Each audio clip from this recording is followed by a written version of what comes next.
Lukas 6 ayat 38, berilah dan kamu akan diberi suatu takaran yang baik, yang dipadatkan, yang digoncang, dan yang tumpah keluar akan dicurahkan ke dalam ribaanmu.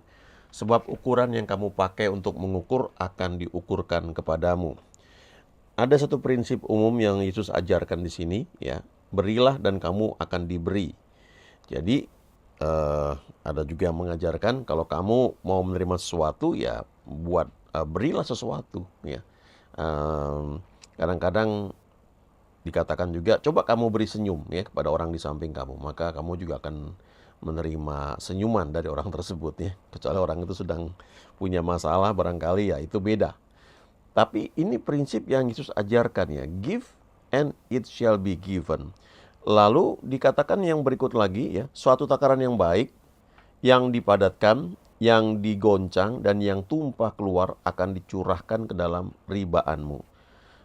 Kalau beberapa tahun yang lalu, waktu saya zaman masih SD, kalau kita ke toko beras, maka biasanya pada masa itu orang suka beli itu dalam bentuk literan ya. Jadi nanti tukang beras itu akan memasukkan beras itu ke dalam satu takaran ya. Nah, takaran itu ya digoncang-goncang gitu ya, dipadatkan, habis itu diratakan atasnya. Ya, itu ukuran 1 liter ya.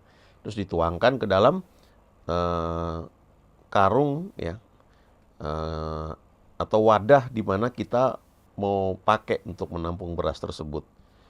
Nah, kalau sekarang kan biasanya sudah di kota-kota besar tuh sudah ada ukurannya, dijual 1 kilo, ya 2 kilo atau 5 kilo, ya udah langsung kita bisa beli. Kalau tapi zaman dulu enggak, ya tukang beras itu dia akan ada takarannya.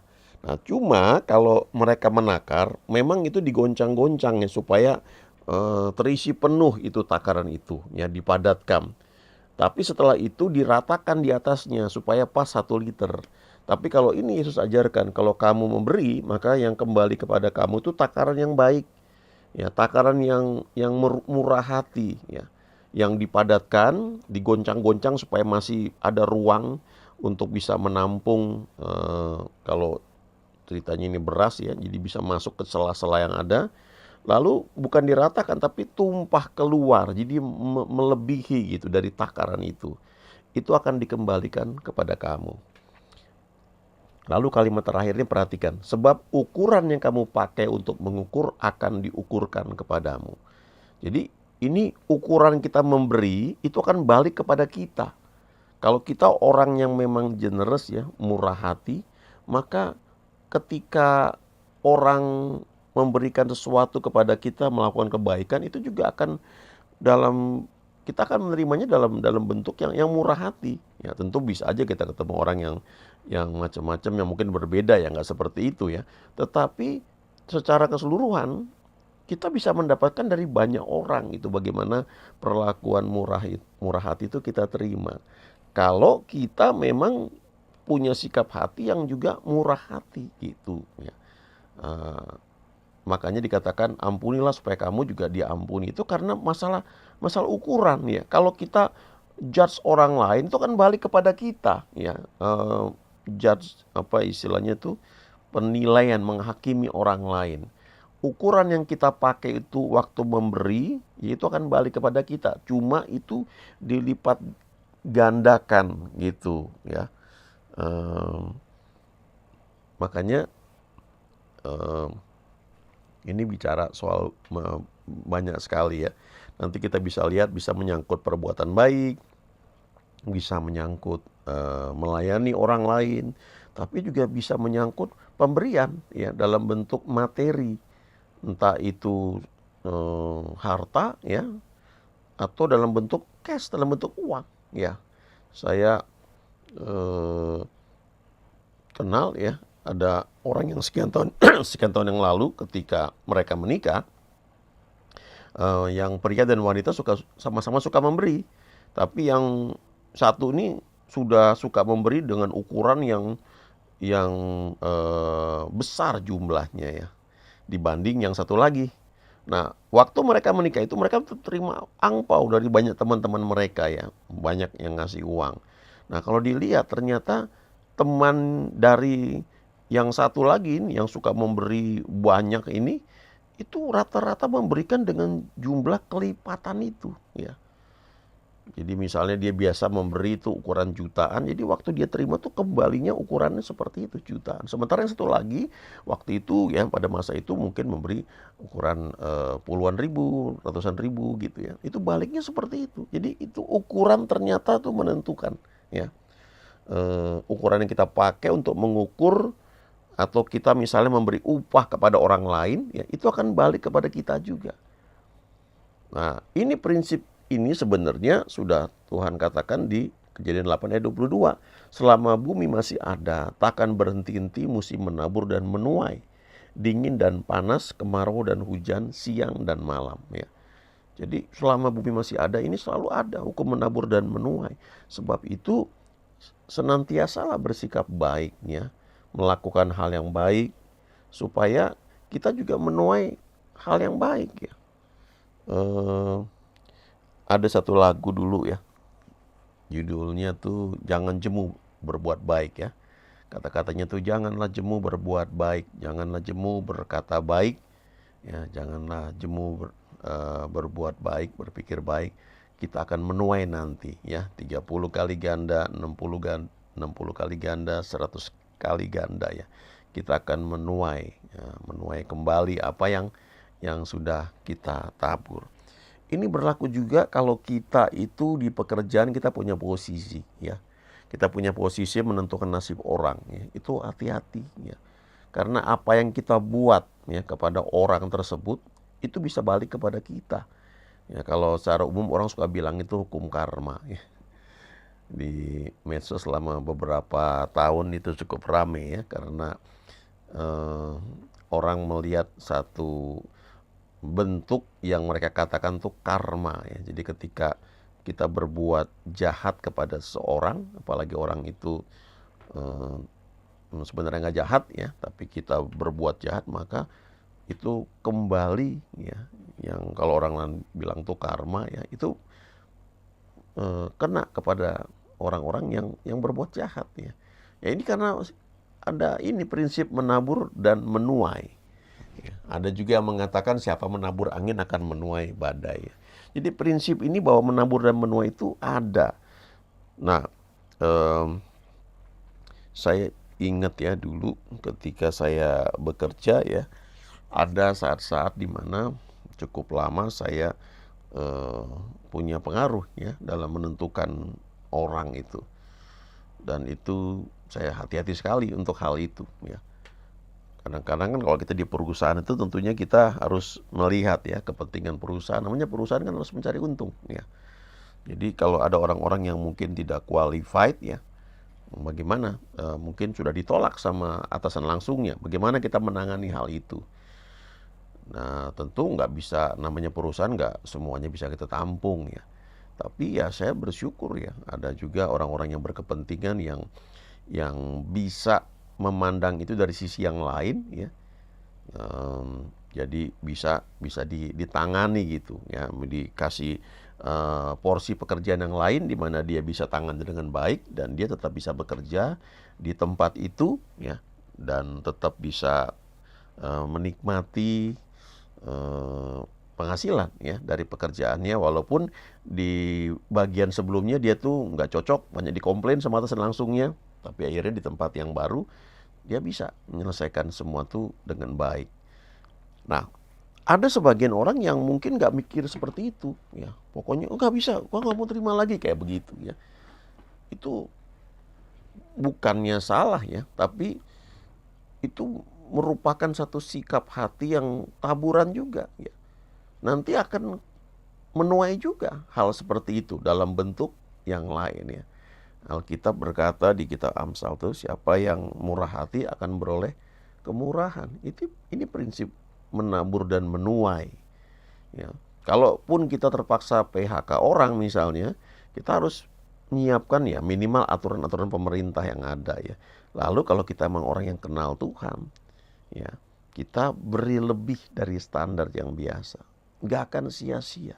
Karena itu menunjukkan ukuran yang kita pakai waktu memberi kepada orang lain, ya, ukuran itu akan balik kepada kita.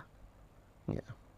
Lalu Galatia 6 ayat 7 mengatakan karena apa yang ditabur orang itu juga yang akan dituainya. Ya. Mungkin kita nggak sadar hal itu. Eh, saya suka bandingkan ya karena suka banyak baca tentang berbagai perusahaan, cara mereka treat karyawan itu seperti apa ya. Salah satu yang menarik adalah satu hotel ya yang cukup terkenal. Saya sebut aja ya karena memang ini banyak beredar di medsos juga ya. Hotel JW Marriott ya. Pernah saya baca satu wawancara yang dilakukan ya kepada pemilik atau owner dari hotel ini. Katanya ketika mereka itu merekrut seorang karyawan ya atau manajer, entah itu selalu dilakukan ataukah itu dalam beberapa kesempatan ditanyakan, ini ownernya nih ya atau pendirinya suka nanya ya, kepada calon yang mau kerja ini ya. Menurut kalian tuh mana yang paling penting antara customer, terus pemegang saham, sama karyawan ya. Nah, sebagian orang akan mengatakan yang paling penting owner dong, pemegang saham. Karena dia yang kasih modal ya. Jadi kita harus utamakan ini ya. Setelah itu baru kita customer kita perhatikan. Dari customer lah kita dapat uang. Nah, terakhir karyawan baru kita perhatikan. Tapi ada juga yang bilang, oh enggak, customer dong kita perhatikan. Karena dari situlah kita dapat uang. Nah, kalau customer dapat uang, ya kan senang kan yang habis itu ya pertama owner dulu ya, karena dia store modal kan supaya perusahaan bisa jalan. Habis itu baru karyawan sisanya ya. Tapi menurut pendiri hotel ini yang benar yang mereka pegang, yang diutamakan adalah karyawan dulu ya. Karyawan tuh menjadi prioritas karena kalau diperhatikan dengan baik karyawan itu, maka mereka akan perhatikan customer dengan baik, dengan sendirinya. Nah, kalau customer diperhatikan dengan baik, maka akibatnya yang untung ya owner, ya perusahaan, pemilik perusahaan, pemegang saham. Jadi urutan yang betul menurut pendiri hotel JW Marriott ini adalah pertama-tama karyawan. Itu urutan pertama. Setelah itu baru customer. Baru terakhir itu adalah pemegang saham atau owner, ya, pemilik perusahaan. Nah, ini prinsip diterapkan sehingga hotel ini, jaringan hotel ini tersebar di seluruh dunia. Ya, di Indonesia juga banyak, di Jakarta juga banyak hotel JW Marriott. Dan sentuhannya memang beda, ya. Saya pernah selama beberapa tahun ya, tiap tahun itu datang ke satu kota, nginep di satu hotel yang menurut saya bagus. Ya.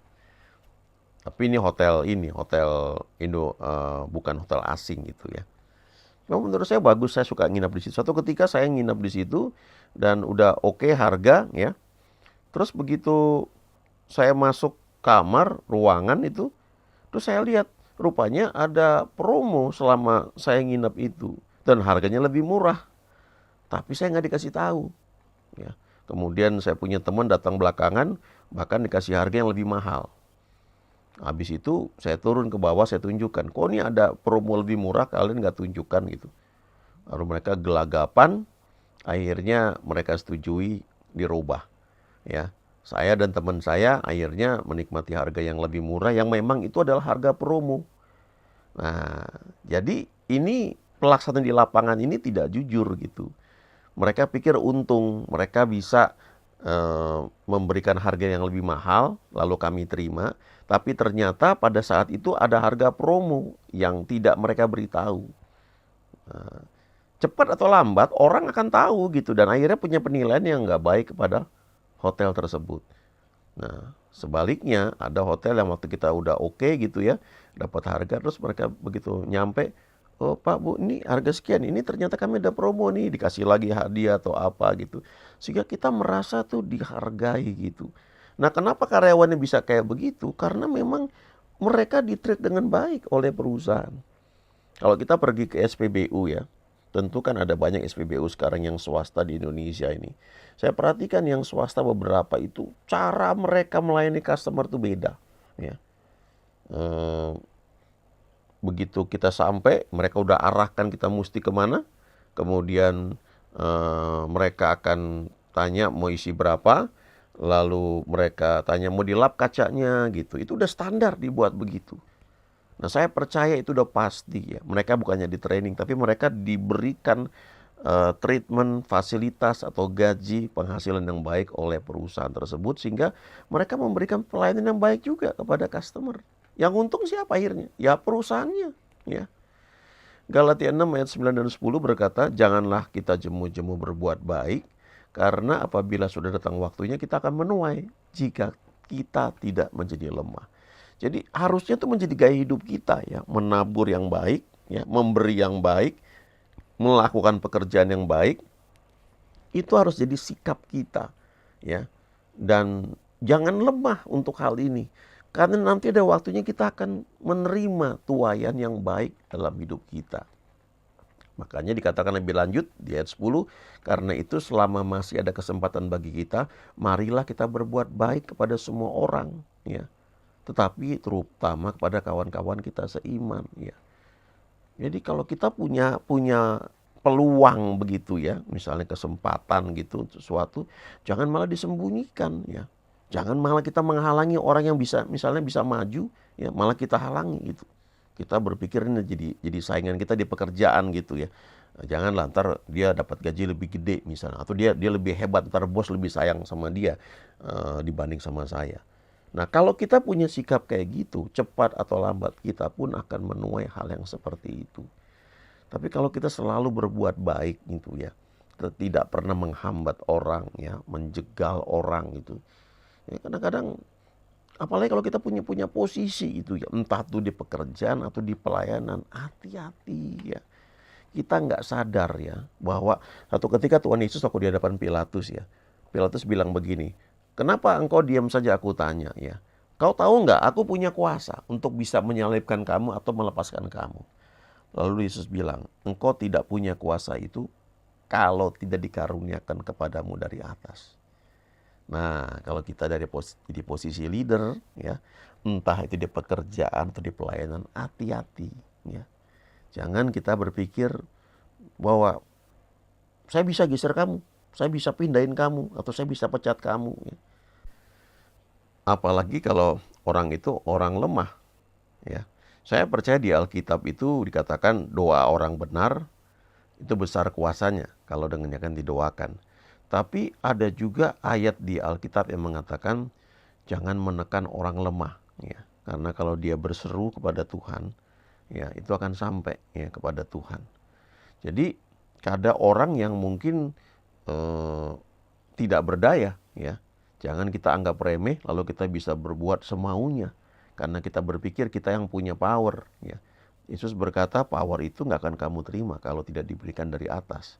Nah, kalau nggak hati-hati, ya, itu bisa membuat kita sombong, ya, atau menjerat kita. Ya, ada satu orang yang mengatakan kalau kita menjadi leader, pemimpin, ya, nah, itu adalah amanah, itu adalah tugas yang dipercayakan. Gunakan itu untuk menolong orang lain, melayani orang lain, bukan untuk berbuat semena-mena, ya. Apalagi menghambat ya, menjegal. Kalau di pekerjaan tuh banyak terjadi ya. Supaya jangan kita tersaingi ya. Harusnya nggak seperti itu, karena sebenarnya apa yang kita tabur kita akan tuai. Nah, sebagai anak Tuhan kita perlu ingat apapun yang kita lakukan itu harus didasarkan pada iman ya. Tanpa iman tidak mungkin berkenan kepada Tuhan. Waktu kita bekerja, kita juga bekerja bukan sekedar karena kita tahu akan diberi gaji sekian, tapi kita udah doa dalam tuntunan Tuhan, Tuhan mau kita kerja di sana. Kita lakukan dengan iman. Nah, itu walaupun kita bekerja, tapi pekerjaan yang kita lakukan itu membuat kita berada dalam kehendak Tuhan, ya, berkenan kepada Dia. Di pelayanan juga begitu, ya. Jangan kira semua pelayanan yang kita buat itu baik, ya. Roma 14 berkata, segala sesuatu tanpa iman adalah dosa. Ya, bisa aja kita kira itu baik, tapi ternyata bukan tuntunan Tuhan untuk kita lakukan ya. Dan itu tanpa iman, ya tanpa iman tidak mungkin berkenan kepada Tuhan. Jadi berbuat baik, tapi semua didasari juga pada iman, ya, pada hubungan dengan Tuhan. Amin.